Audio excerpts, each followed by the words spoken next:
মুসলমান ভাইদের জন্য সালামু আলাইকুম, হিন্দু দাদের জন্য নমস্কার, অন্যান্য জাতির জন্য আন্তরিক প্রীতি ও শুভেচ্ছা ভালোবাসা রইল। আজকে আপনাদের মাঝে এমন একটি গুরুত্বপূর্ণ বিদ্যা দিব যা কখনো কল্পনা করতে পারেননি। আমি বাংলাদেশের মধ্যে ছোট একজন তান্ত্রিক। আমার ঊর্ধ্বে যারা আছে তাদের পায়ের ধুলার যোগ্যতাও আমার নাই। যারা মুসলমান গুরু আছেন তাদের প্রতি হাজারো সালাম। যারা হিন্দু দাদা আমার গুরু সমতুল্য আছেন তাদের প্রতি আমার নমস্কার এবং প্রণাম। আমি তেমন কিছু জানি না, আমি আপনাদের দোয়া আশীর্বাদেই চলি।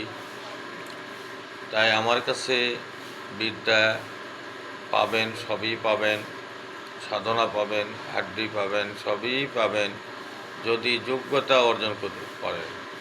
আমার কাছে বিদ্যা নিতে হলে যোগ্যতা বলে বিদ্যা নিতে হবে, আমার কাছে টাকা দিয়ে বিদ্যা হবে না।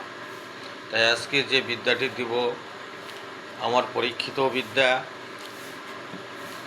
আপনারা বহু জায়গা ঘুরেছেন, যারা আমার চ্যানেলটি শেয়ার করবে, সাবস্ক্রাইব করবে, যারা হাদিয়া আমাকে দান স্বরূপ দিবে তাদের জন্য 100% কাজ হবে।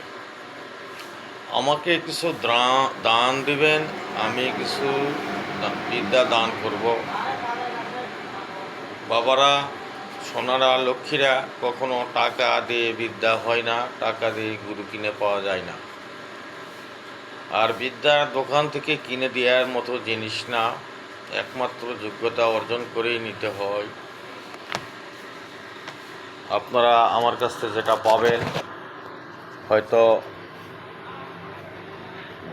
বহু বছর ঘুরলে এগুলো জিনিস আপনার গুরুরা ভেঙে দিতে পারে, কারণ এগুলো বিদ্যা কখনো বই পুস্তক দিয়ে বিদ্যা হয় না।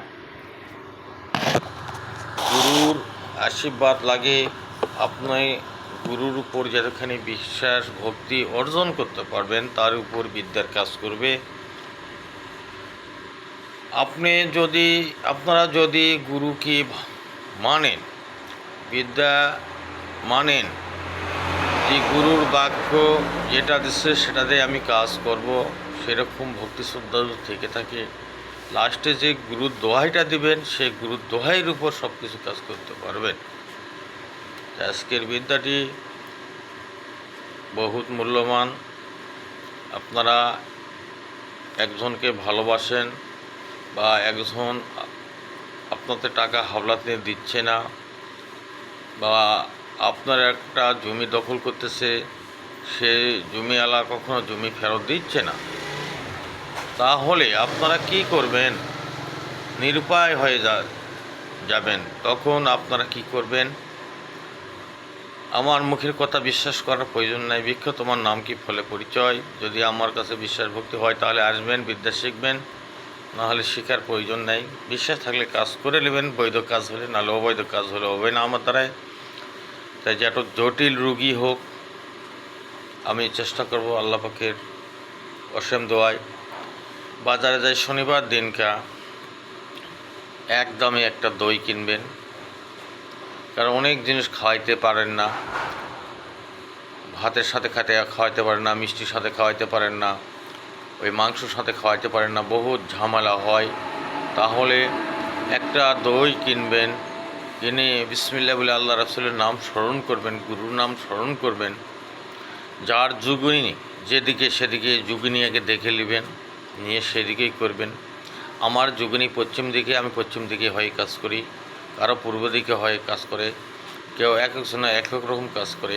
আর এই বশীকরণ বিদ্যাটা আপনারা ফজরের নামাজ পড়ার পর যখন সূর্য উদয় হবে ওই সময় করবেন, সূর্যের দিকে তাকাইয়া মাত্র 21 বার বা 51 বার দইয়ের উপর ফু দিবেন। 21টা ফু দেওয়ার পরে বাড়তি 2টা ফু দিবেন, 21 বার মন্ত্র পড়বেন। নিয়ত সঠিক থাকতে হবে, ইনশাল্লাহ 100% কাজ হবে, 100% গ্যারান্টি কাজ হবে। আর যদি বিশ্বাস ভক্তি আমার প্রতি না থাকে আমার চ্যানেল সাবস্ক্রাইব যদি না করেন, আমার চ্যানেল যদি শেয়ার না করেন, তাহলে কখনো কাজ হবে না। এটা আমি টাকার জন্য বিদ্যা কাউকে দেই না। আমি বহুত লক্ষ লক্ষ টাকা খরচ করে আমি বিদ্যা শিখছি। আমার দ্বারাই যদি কারো উপকার হয়, এই জন্য আমি বিদ্যাগুলো ছাড়ছি। কারো মনে হয় তাহলে আমাকে দানস্বরূপ কিছু হাদিয়া দিবেন। কোনো চুক্তি করলে আমার কাছে বিদ্যা হবে না, কোনো চুক্তি দিয়ে টাকা চুক্তি করলে আমার কাছে বিদ্যা পাবেন না। তাই আদবে আউলিয়া বেদবে শয়তান, যার আদব নেই তার জন্য আমার বিদ্যা নেই, যার আদব আছে তার জন্য আমার বিদ্যা আছে। আমার জান হাজিরা তার কাছে। এমনকি আমার শরীরে রক্তবিন্দু, শেষ রক্তবিন্দু দিয়ে হলেও আমার শিষ্যকে আমি বাঁচাবো। আর যার বিশ্বাস ভক্তি নেই তার সেরকম শিষ্য আমার প্রয়োজন নেই। যারা আসছে তারাই শুধু আমাকে চিনছে, যারা আসেনি তারা আমাকে চেনেনি। তাই ভালো থাকেন, সুস্থ থাকেন। সালামু আলাইকুম। ভুল টুটি হলে ক্ষমা করবেন।